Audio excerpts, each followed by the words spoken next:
So we have the Land Rover 90 in the workshop. It had a mega power washer job to get all the underside washed really well, because it is a mug magnet under there. Every nook and cranny seems to absorb a dollop of mud. And if we look carefully, I won't confess to being a Land Rover nerd, but things like this, if I zoom in, see it's just coming through from the inside. I don't like that. So I'm gonna have a look underneath and see what the crack is. So this is the opposing part of that. I have to put the torch up here somewhere where it magnets. There we go. So if I zoom in, this is on the inner near side mudguard. That's the little white spot where the rust was, or corrosion rather, was oozing through. You can see that little metal strut which supports the wobble. Oh, I've just bolted it. But the wobble of that. That was full of mud, even though it was all washed down really, what we thought was really well. It's just an utter mud magnet. But lovely engineering. I quite like to see a nice chassis. It's just a shame they weren't better painted. If I start from the front, it's pretty nice-ish paint, a bit flaky. And it gets a bit worse and worse. And like this must be the worst bit, where you got more salt spray sat there. Quite a gooey little box section just at the end of my torch there. As you can see, it's been wax oiled really badly, so they've not done that bit, they've done that bit. And the rust is gone, the rust is under the wax oil, it's not penetrated the rust and stopped it dead. And under here, the wax oil's done a really, well, I presume it's wax or it's set like burnt oil anyway, so I presume it was wax oil. It's been such a half-hearted effort. So I've got some stuff here. So we have a firm local to us. We've got penetrator, which he assures me, spray that inside the chassis, and it's a little bit more liquid, so it can soak into all the little nooks and crannies and stop that. And then this is a bit thicker. This is a bit like honey. Heat that up in some water, which we've done before.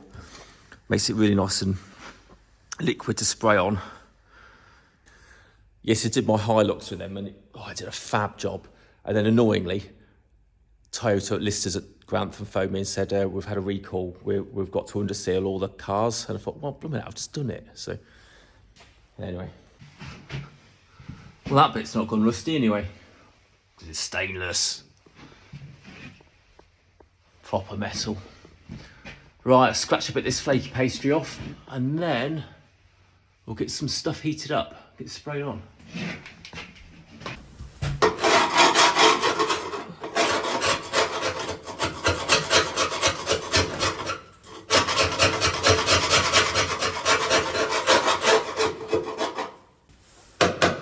Still a fair bit of steel there.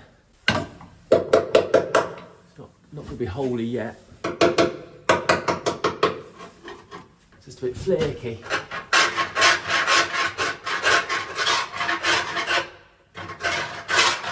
It's a shame they weren't galvanised from factory. I can't say whether this oil treatment's actually been of use or not really.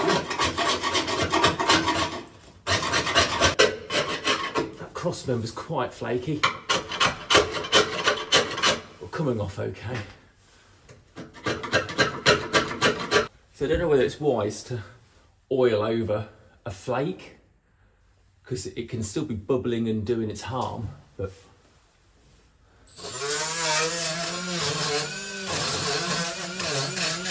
and then equally you don't want to make it shiny steel.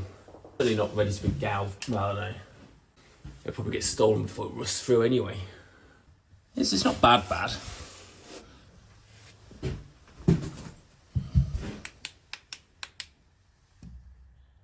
It's really good up there, actually. That must have got a proper dose. But yeah, it's certainly the worst bit around here. Right, okay. I can see why people have the ramp what comes from the outside in and then lifts it, because these pit sides are kind of working on here. It's not so useful, and also you can get the height, just bob on for your height. Right, so that's nearly ready to take off. Take this side off, not because I need to, but I'm supposed to take Land Rovers apart and put them back together for no reason. Got two plastic little grommets holding that. So I'm actually taking this off because I want to put some stainless steel bolts on. Not bolts, nuts.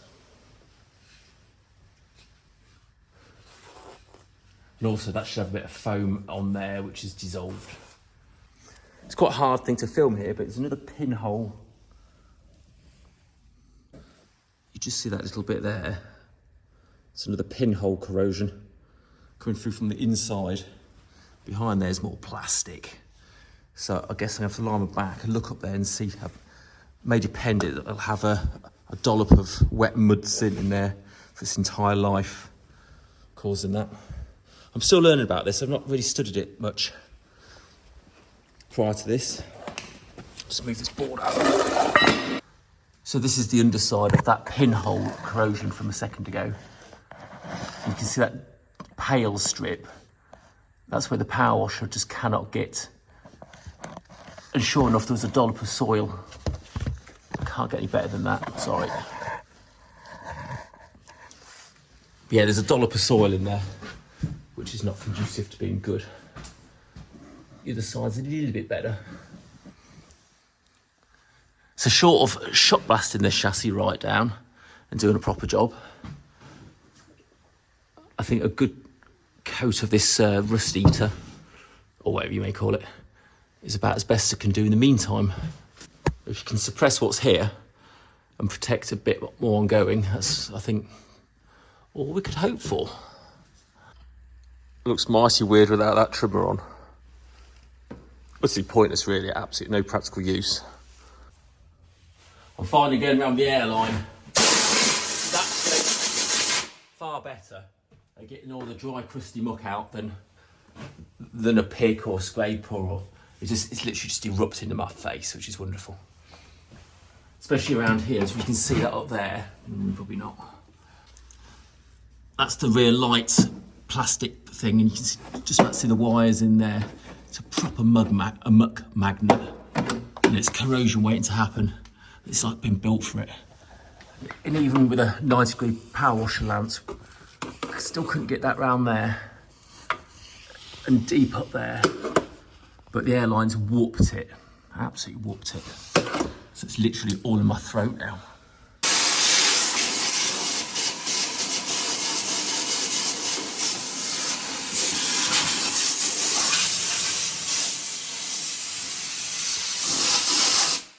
I'm going to take that metal bracket strut off there because it's proper posh rotten.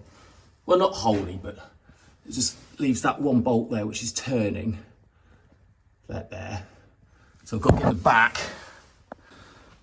So I'll just pop in the back and undo them, or put a spanner on the top of them bolts. But first I'll have to take all this stuff out to get the floor mat out to get to the bolts. Nice.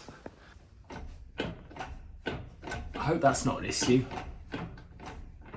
What's that? Maybe just under ½ inch of backlash. Both front and back. Proper clonk in the front diff.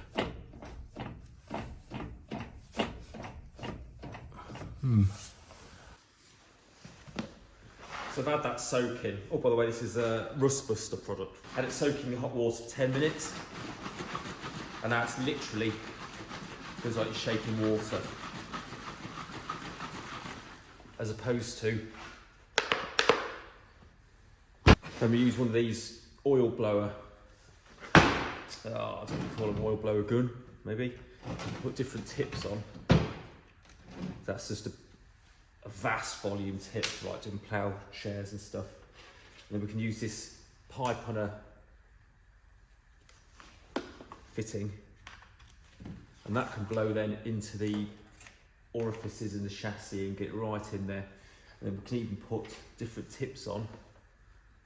Take that out there to to spray it directly sideways as opposed to at 90 degrees. There's all different options. There's another tip there. That's like an injector atomizer end. That might be good on there actually. And then that one there, which I've never used yet. Don't know about that one. Yeah, good bit of kit. Bit precious of it because it's pretty pricey, but then we do so much oiling down that we warrant it, I suppose. This is a pressurised can.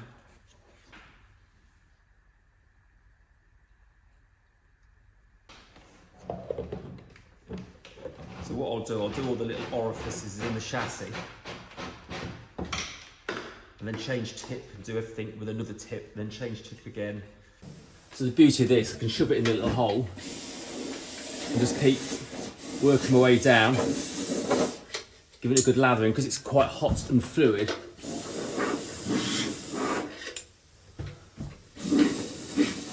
I should run into all the little nooks and crannies and hopefully into the rust.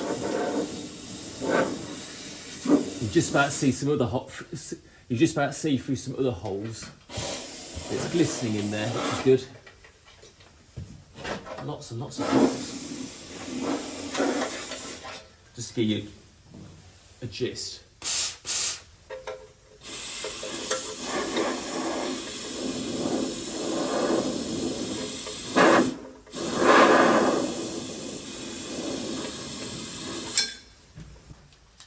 The pit view's got to be the worst view for a bit of video, isn't it?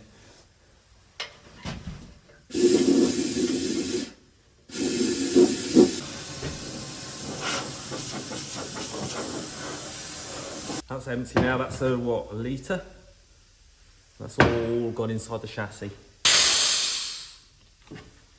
So Rustbuster was telling me it needs to be sprayed on at really 40 degrees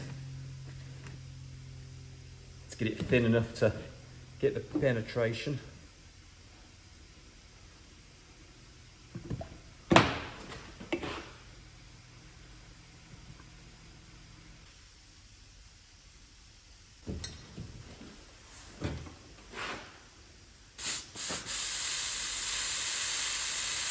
Oh, I like that one. I'll do that.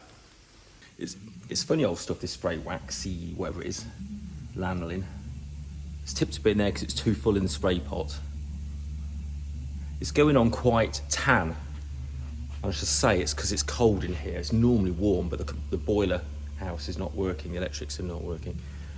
So the air's cold, the atmosphere's cold, and it's just not conducive to, strikes me as a bit more of a summertime job than a winter. It soon goes cold and won't come out efficiently, and so you have to dunk it in the hot water to cook it up a bit. Let's put some grease in these prop shafts while I'm in here. Is that grease? It would be.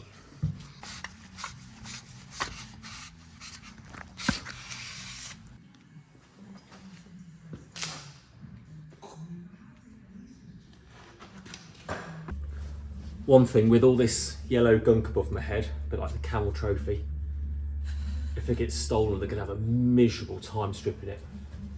All the bolts may come undone, but oh.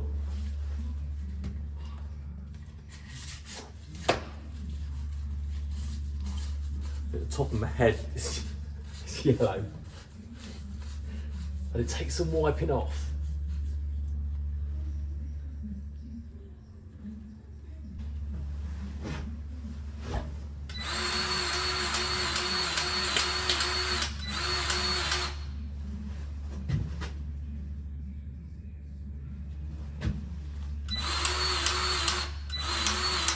That's not been done in a while.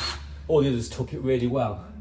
This one I had to turn the grease nipple a bit, and I bet they've just missed it or wiped it on it so it looked like it got greased. I'm gonna blow a bit of the old rubbish out here. Bit naughty. Cool, that's done. So in conclusion, is it worth it? Let me show you.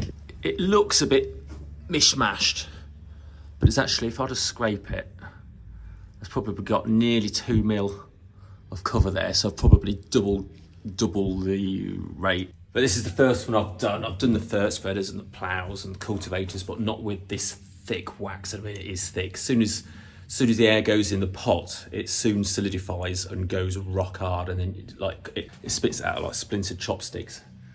So yeah, I think if I was to do it again, I wouldn't bother with the thick oil. I'd put the thin penetrator product on, because it's half the thickness, and on the back of that, it doesn't take so much warming to get it on.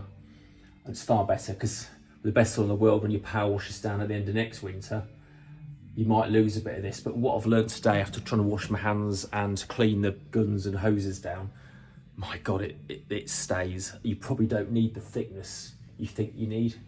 But yeah, this is my first one. But all in all, yes, it looks pretty damn grim. I wouldn't want to work on it, because I just put a few bolts in there and I got lagged. So yes, it's going to be a mechanic's nightmare from now on, but the rust will struggle a bit more. So that's got to be a win, hasn't it? How's it gone? Well, knowing what I know now, I think I'd pay for somebody else to do it.